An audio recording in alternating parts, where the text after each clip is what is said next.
నేను కాదు, నా కుటుంబ సభ్యులు కాదు, నా స్నేహితులు కాదు, నా కమ్యూనిటీ, నా మనుషులు, నా తెలుగువారు వీళ్ళందరూ కూడాను పైకి రావాలనే సదుద్దేశంతో ఈ తెలుగు కమ్యూనిటీని మనందరం ఒకటి చేసి వాళ్ళందరూ అభివృద్ధి దోహదపడాలి. ఈ రోజున మనం సంపాదించుకున్నాం, మనం అమెరికాలో బాగా ఉన్నాం అనే కాకుండా మనం బాగుండటంతో పాటు మరింత మంది కూడా బాగుండాలన్న సదుద్దేశంతో ఈ రోజున ఈ క్యాటలిస్ట్ అనే ఈ ప్రోగ్రాం ఆప్తా ఆధ్వర్యంలో నిర్వహించడం అనేది ఎంతో ఉదాహరణ. వారందరూ కూడా అభినందనలు తెలియజేస్తాను. వారిలో ముఖ్యంగా సుబ్బు కోట, అలాగే సాగర్ లగ్గిశెట్టి, అలాగే రమేష్ తుమ్ము, మధు వల్లి చైర్మన్ ఆఫ్ ఆప్తా, అలాగే చంద్ర నల్లం, శ్రీనివాస్ చందు, శ్రీనివాస్ చిమిట, విజయ్ గుడిసేవ, బాబీ అడ్డా. ఇలాగా ఇందులో కొద్ది పేర్లు మాత్రమే ఉన్నాయి. చెప్పాలంటే ఇక్కడ ఉన్న ప్రతి ఒక్కళ్ళ పేరున మనం చెప్పుకొని పోవాలి. వారందరికీ కూడా నా సంతోషాన్ని వ్యక్తం చేస్తున్నాను. ఇక్కడ ప్రత్యేకించి యంగ్ ఎంటర్‌ప్రెన్యూర్‌షిప్ గురించి కానీ ఎంటర్‌ప్రెన్యూర్ గురించి మీరు చెప్పాలి, ఏదైనా మాట్లాడాలి అంటే ఏం మాట్లాడాలి? ఎంటర్‌ప్రెన్యూర్‌కి ప్రాపర్ స్పెల్లింగ్ కూడా తెలియదు నాకు. ఏం మాట్లాడాలి, ఎలా చేయాలి దీని గురించి అంటే నాకు తెలియదు. నాకు అప్పుడు అనిపించింది, ఒక మనిషి అభివృద్ధిలోకి రావటానికి ఈ ఎంటర్‌ప్రెన్యూర్‌షిప్ గురించి మన పెద్ద పెద్ద ఎడ్యుకేషనిస్టులు ఏమైతే నిర్వహిస్తాయో, ఏమైతే చెబుతాయో అవన్నీ కూడా మన కాలేజీకి వెళ్లకుండా బహుశా నేర్చుకున్నామేమో, అవి మన అంతరంతరాల్లో ఉండి మనల్ని ప్రాంప్ట్ చేసినేమో. కాబట్టే అంచెలంచెలుగా మనం ఈ స్టేజ్కి చేరుకున్నాము. అంటే నేను ఒక నోవేర్ నుంచి ఈ రోజున సమ్వేర్కి ఈ రోజున వచ్చానంటే కనుక బహుశా అవన్నీ కూడా నాలో అండర్ కరెంట్గా ఉండి నన్ను ప్రాంప్ట్ చేస్తూ, నన్ను ఎంకరేజ్ చేస్తూ, నన్ను సరైన మార్గంలో నడపబట్టి ఈరోజు ఈ స్టేజ్కి వచ్చానేమో. కాబట్టి నా గురించి, నా ఎదుగుదల గురించి, నేను ఎవాల్వ్ అయిన విధానం గురించి, నన్ను నేను మలుచుకున్న విధానం బట్టి, ఆయా ప్రతికూల పరిస్థితిలో ఎలాగ నేను దాన్ని నాకు అనుకూలంగా చేసుకుని, నాకు అనుకూల పరిస్థితి చేసుకుని ఎలా ఎదుగుతూ వచ్చాను అనేది ఈరోజు మీతో నేను చెప్పుకోగలిగితే, మీరందరూ చదువుకున్న వాళ్ళు కాబట్టి ఈ యొక్క ఎంటర్‌ప్రెన్యూర్‌షిప్లో, ఈ బిజినెస్లో, ఈ కార్పొరేట్లో ఏమేమి చెబుతారో వాటి మీరు అన్వయించుకోవచ్చు. అందులో ఈరోజు నా గురించి నేను చెప్పుకోవాల్సి వస్తే కనుక ఒక సాదాసీదాగా ఒక లో మిడిల్ క్లాస్ ఫ్యామిలీ నుంచి ప్రారంభించిన వాడిని ఈరోజు కొత్తగా నేను చెప్పాల్సిన అవసరం లేదు. కానీ ఇదివరకు గతంలో ఎవరితో షేర్ చేసుకోలేనటువంటి కొన్ని విషయాలు, అది ఈ రోజున ఫోటోగ్రాఫర్ ప్లీజ్ కూర్చోండి. ఆల్ ద 3 కానిస్టేబుల్ గారు ప్లీజ్, థ్యాంక్ యూ. వాళ్ళందరూ ఏమండి మీరు అడ్డొస్తారు, మీరు కిందకి వెళ్ళిపోండి, ఓకే ప్లీజ్, అటు అడ్డులేకండి, థ్యాంక్ యూ. సో నేను ఎలాగొచ్చాను, ఏమిటి నా మైండ్ సెట్ ఎలా ఉండింది, ఎప్పటికప్పుడు అది మార్చుకుంటూ ఎలాగ నేను ఎవాల్వ్ అయ్యాను అనేది ఈ రోజున మీతో నేను షేర్ చేసుకుంటే అది చాలామందికి ఆలోచింపచేస్తుంది, ఆచరించేలా చేస్తుంది. అది ఆమోదం అయితే కనుక అది వినియోగించుకునేలాగా కూడా చేస్తుందని నేను ఆశిస్తున్నాను. అండ్ నాకు చిన్నప్పుడు స్కూల్లో చేరినప్పుడు 7th 8th క్లాసుల్లో నాకు ఇంట్రెస్ట్ అనేది ఏమిటి అని అన్ని ఏదో ఒకటి సాధించాలి, ఏదో ఒకటి ఉండాలని ఉండేది. గేమ్స్ అనేది, ఆట అనేది ఎవరికి ఇష్టం ఉండదండి. చదువు అంటే కష్టం కానీ ఆట ఎవరికి ఇష్టం ఉండదు. సో చదువు వైపు తప్పనిసరిగా వెళుతున్నాం కానీ నా మనసు ఆటల వైపు అని. అప్పుడు బాల్ బ్యాడ్మింటన్ ఉండేది, ఎల్లో బాల్ ఇలా ఉండేది. సో 1-2 రోజులు ఆడిన తర్వాత 3వ రోజు ఎవడో ఏమో తెలియదండి, సరిగ్గా కొడితే అది నా కంటికి తగిలి కళ్ళు వాచిపోయింది. ఆ తర్వాత మళ్ళీ ఆ గేమ్ వైపు వెళ్ళలేదు. సరే వాలీబాల్ ఆడదాం కదా అంటే వాలీబాల్ ఆడ అవతల షాట్ ఎగిరి కొట్టినప్పుడు నేను ఫింగర్స్తో టచ్ చేశాను. ఇలా టచ్ చేస్తుంది, ఫింగర్తో టచ్ చేస్తే మొత్తం 7 వంగిపోయినాయి. ఆ ఆట అంటే భయం వేసింది. క్రికెట్ అంటే ఆడెవడో మనం బాల్ తీసుకొచ్చి నా బొట్టనవేలు మీద కొట్టాడు, బొట్టనవేలు వాసిపోయింది. ఏంటి మన గేమ్స్ అచ్చొచ్చేలా కనపట్లేదు, నెక్స్ట్ ఇది కాదులే అనుకున్నాగా ఎన్సీసీ అనేది, నేను ఎక్స్ట్రా కరిక్యులర్ యాక్టివిటీస్లో పార్టిసిపేట్ చేయాలని నాకు ఎన్సీసీ కనిపించింది. ఎన్సీసీలో ఒక క్రమశిక్షణ వస్తుంది అండ్ ఎక్సర్సైజ్ ఉంటుంది, డిసిప్లిన్గా మనం ఇది అన్వయించుకోవచ్చు, అలవర్చుకోవచ్చు అనే ఉద్దేశం దాంతో చేరిన నాకు కాలేజీ డేస్లో బీకామ్ చదువుతుండగా ఫస్ట్ ఇయర్లో ఒక cadet of NCC, naval NCC, navy ఎన్సీసీలో నేను చేరినప్పుడు ఒక క్యాడెట్గా చేరాను, నెక్స్ట్ ఇయర్ పెటీ ఆఫీసర్ అయ్యాను, ఆ తర్వాత క్యాడెట్ కెప్టెన్ అయ్యాను, ఆ తర్వాత సీనియర్ క్యాడెట్ కెప్టెన్ని థర్డ్ ఇయర్లో అయ్యాను. అవ్వటమే కాదు, ఈ మన ఇంటర్నేషనల్గా నేషనల్ వైడ్గా జరిగేటటువంటి మన ఆర్డీసీ క్యాంప్ రిపబ్లిక్ డే సెలబ్రేషన్స్లో మా రాష్ట్రపతి రోడ్డు మీద నేను మన సైన్యంతో పాటు నేను కూడా కవాతు చేయడం జరిగింది. వాట్ వండర్ఫుల్ ఎక్స్పీరియన్స్ అంటే, ఓ పక్క నుంచి ప్రధానమంత్రి గారు, పక్కన ఇందిరాగాంధీ గారు అప్పట్లో అండ్ ప్రెసిడెంట్ వాళ్ళందరూ ఉన్నప్పుడు వాళ్ళు నడుస్తుంటే ఇది కదా మనం సాధించామంటే ఎస్ అనుకునేవాడిని. ఐఎమ్ 9 క్లౌడ్లో ఉండేవాడిని అన్నమాట, క్లౌడ్ 9లో. నేను ఆ రకంగా చేసినప్పుడు ఎన్సీసీలో సాధించేశాను అనుకునేవాడిని. ఆ తర్వాత నెక్స్ట్ ఏంటి అంటే నాకు దారి కనపడలేదు. మహా అయితే కనుక ఒక సబ్ లెఫ్టినెంట్ గానో మళ్ళీ నేవీలోనో పడవల్లోనో ప్రయాణం చేయాలి, షిప్పులో. అది కాదు, something else is bothering me. ఏం చేయాలి అని అనుకుంటుండగా నాకు అనిపించింది, కాలేజీలో అనుకోకుండా ఒక డ్రామా వేశాను.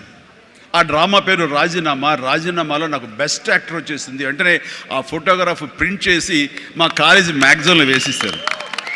అండ్ అక్కడి నుంచి ఎక్కడికి వెళ్తున్నా సరే అమ్మాయిల దగ్గర నుంచి తోటి వాళ్ళ దగ్గర నుంచి నన్ను హీరోలాగా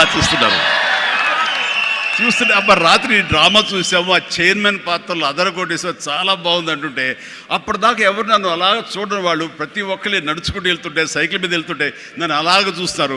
ఆ చూపులో అందమైన అమ్మాయిలు అలా ఇంకా చూస్తుంటే ఇంకా ఖుషిగా అనిపించేది. వావ్, అది ఎంత ఎంకరేజింగ్గా ఉండేదంటే ఎస్ నా ఫ్యూచర్ యాక్టింగ్ అయితే ఎలా ఉంటుంది అన్నది అక్కడ సీడ్ పడింది. అక్కడి నుంచి నా ఇంట్రెస్ట్ డెవలప్ అయింది. అక్కడి నుంచి సినిమాలు చూడటం, సినిమా మీద దృష్టి పెట్టడం జరిగింది. డిగ్రీ అయిపోగానే ఏం చేయాలి అని నాన్నగారితో వాళ్ళతో డిస్కషన్ వచ్చినప్పుడు నేను మెడ్రాస్ వెళ్ళి సినిమా యాక్టర్ని అవుతాను అనగానే నాన్నగారికి సినిమాల మీద మక్కువ ఉంది. ఆ ఎక్కడ లోకల్గా సినిమా షూటింగ్ జరుగుతుండగా ఆ ప్రొడ్యూసర్ తోటి ఉన్నప్పుడు నాన్న 1-2 వేషాల్లో చిన్న వేషాలు, మహా అయితే సెకండ్స్తో ఉంటుంది, 1 మినిట్ కూడా ఉండదేమో. ఏ సెంటర్గా నాకు ఇది ఎందుకు చేయకూడదు, చెయ్యొచ్చురా, కానీ అది మన ఏరియా కాదు, మనకు ఎవరు తెలిసిన లేరు, అక్కడ దిక్కుముక్కు లేదు, నీకు ఎవరు ఆసటగా నిలబడతారు, బాసటగా నిలబడతారు, ఎవరిని చేయూతనిస్తారు, చాలా కష్టం, ఎక్కడో అన్నోన్ ఫీల్డ్కి వెళ్ళి నువ్వు రాణించగలవా, ఒంటరిగా వెళ్తున్నావు అని అంటే ఏదో గట్ ఫీలింగ్, నేను రాణిస్తాను అన్న నమ్మకం, నేను వస్తాను అన్న నమ్మకం. ఎందుకంటే ఏమనుకున్నా, ఏ బ్యాంక్ ఎంప్లాయీ అనుకున్నా, నాన్నగారిలాగా పోలీస్ డిపార్ట్మెంట్ అనుకున్నా, ఇంకోటి అనుకున్నా, నేవీ ఆఫీసర్ అనుకున్నా కిక్ ఇవ్వటం లేదు. అదే సినిమా యాక్టర్ అయితే యా అని అనిపించింది అని అప్పటి నుంచి సినిమా మీద దృష్టి పెట్టాలంటే నేను లింగులిట్టుకుంటూ వెళ్ళి 4 ఫోటోలు తీసుకుని ఆఫీసుకి వెళ్తే ఎవడో ఆదరించడు. నేను ఒక ఫిలిం ఇన్స్టిట్యూట్లో ట్రైనింగ్ అయ్యానండి, ఆమె ట్రైన్డ్ యాక్టర్ అని అంటే ఎంతో కొంత ఆదరణ ఉంటుంది, రాబో కూర్చొని చేసి టీ అని ఇస్తారేమో అనే ఉద్దేశంతో నేను ఫిలిం ఇన్స్టిట్యూట్లో జాయిన్ అయితే అక్కడ నేను అయ్యాను. ట్రైనింగ్ అయిన తర్వాత అక్కడి నుంచి ఏ ఒక్క రోజు కూడా నమ్మండి, ట్రైనింగ్ పూర్తి అవ్వకుండానే నన్ను నా టాలెంట్ని చూసి ఆయా ప్రొడ్యూసర్లు అప్పటికప్పుడు నాకు వేషాలు ఇవ్వడం మొదలుపెట్టారు. నా ఫోటోలు తీసుకుని ఏ ఆఫీస్కి వెళ్ళలేదు, ఏ ఆడిషన్స్కి వెళ్ళలేదు నాకు, బట్ ఒకటే ధ్యేయం ఎస్ అని. ఆ టైంలో అందరూ తెలుసుకోవాల్సింది, మీ వర్క్లో కూడా తెలియకుండా పాండీ బజార్ వెళ్ళేవాడిని ఎప్పుడైనా.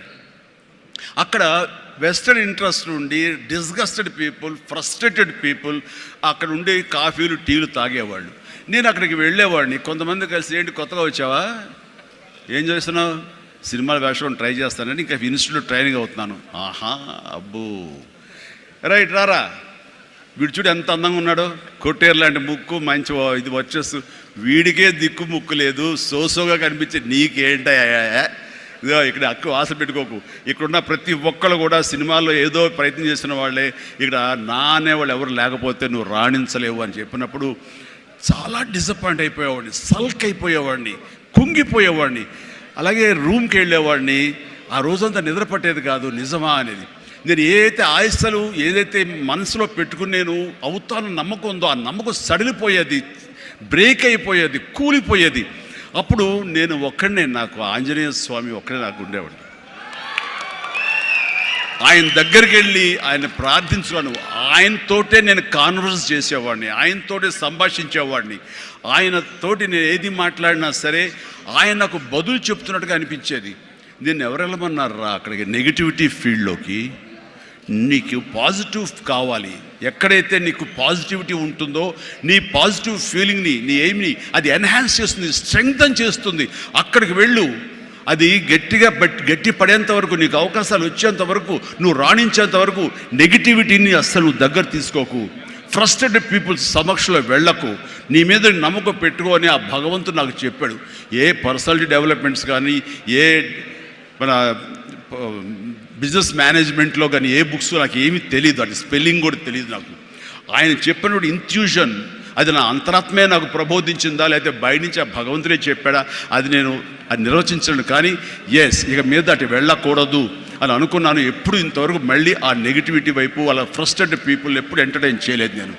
ఆ నమ్మకమే నాకు నిజంగా నాలో బలమైంది. అంటే మీరు ఒక ఉదాహరణ చెప్తాను అందరికీ అర్థమయ్యేలాగా. మనం ఒక అద్భుతమైనటువంటి సౌధం, ఒక బిల్డింగ్ కట్టాలంటే స్లాబ్ వేస్తాం. ఆ స్లాబ్ వేసినప్పుడు ఆ వేసిన ఒక్కరోజు వర్షం పడకుండా ఉంటే బాగుండు, దాని నీరు తగలకుండా ఉంటే బాగుండు, అన్ని రకాల కేర్లు తీసుకుని, వెదర్ రిపోర్ట్ కూడా తీసుకుని మనం స్లాబ్ వేస్తాం.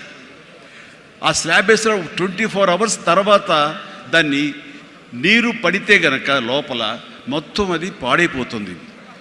అలాంటి స్లాబ్ ఆ తర్వాత క్యూరింగ్ చేయడం కోసంగా అదే వాటర్ తోటి మనం క్యూర్ చేస్తాం మనం. అప్పుడు ఆ వాటర్ దాన్ని స్ట్రెంగ్తన్కి బలమేస్తుంది తప్ప అది కూలిపోవడానికో, అది పాడైపోవడానికో దోహదపడదు. అంటే మనం మానసికంగా గట్టిపడినప్పుడు ఏ నెగిటివిటీ అయినా సరే మనల్ని ఏమీ చేయలేదు. అంటే ఇంకొక ఉదాహరణ చెప్పాల్సి వస్తే కనుక, ఒక పెరుగు తోడుకుంటున్నప్పుడు ఆ ప్రాసెస్లో ఒక చిన్న ఉప్పు బెళ్ళ పడ్డా లేదు, ఒక నిమ్మకాయ రసం అందులో పడ్డా సరే మొత్తం విరిగిపోతుంది. అదే పెరుగు గట్టిపడిన తర్వాత దాంట్లో అదే నిమ్మకాయ, అదే ఉప్పు వేస్తే ఆ రుచే వేరు. అందుకని మనం ఆ యొక్క ప్రాసెస్లో ఉన్నప్పుడు, అది సాధించాలనే మన పట్టుదలతో ఉన్నప్పుడు ఎలాంటి నెగిటివిటీ ఉండకూడదు. నీ మనసునే నమ్ముకోవాలి. నీ ఎయిమే నీకు మెయిన్. కళ్ళ గంతలు కట్టిన గుర్రంలాగా నీ ఎయిమ్ వైపు నువ్వు సాధించుకుంటూ దాన్ని ఏమైనా సరే నా వశం చేసుకోవాలన్న పట్టుదలతో వెళ్తూ ఉండాలి. వెళ్ళేవాడి కష్టాన్ని నమ్ముకోవాలి, పర్సివరెన్స్ నమ్ముకోవాలి, డెడికేషన్తో ఉండాలి. ఆ రకంగా నేను నిజం చెప్తున్నాను. నేను ఎప్పుడు ఎక్కడ ఏ చెడు అలవాట్లకు కానీ, ఎక్కడ ఏ వయసెస్ కానీ, వ్యసనాలు కానీ లోను కాకుండా ఆంజనేయ స్వామి అనేవాడు నా ధ్యేయం. నాకు సినిమాలో నెంబర్ 1 అవ్వాలన్నది ఒకటే ధ్యేయం. ఆ రకంగా ముందుకుంటూ వస్తూ ఉండేవాడిని. ఈ లోపల అవమానాలు జరగకపోలేదు, ఎన్నో డిసప్పాయింట్మెంట్స్ జరగకపోలేదు. అయితే అప్పట్లో నాది బాగా గట్టిపడినటువంటి కాంక్రీట్ స్లాబ్, బాగా గట్టిపడినట్టు పెరుగులాగా అయ్యాను కాబట్టి ఇవేమీ నాకు లేవు. వీటిని నాకు అనుకూలంగా మలుచుకున్నాను.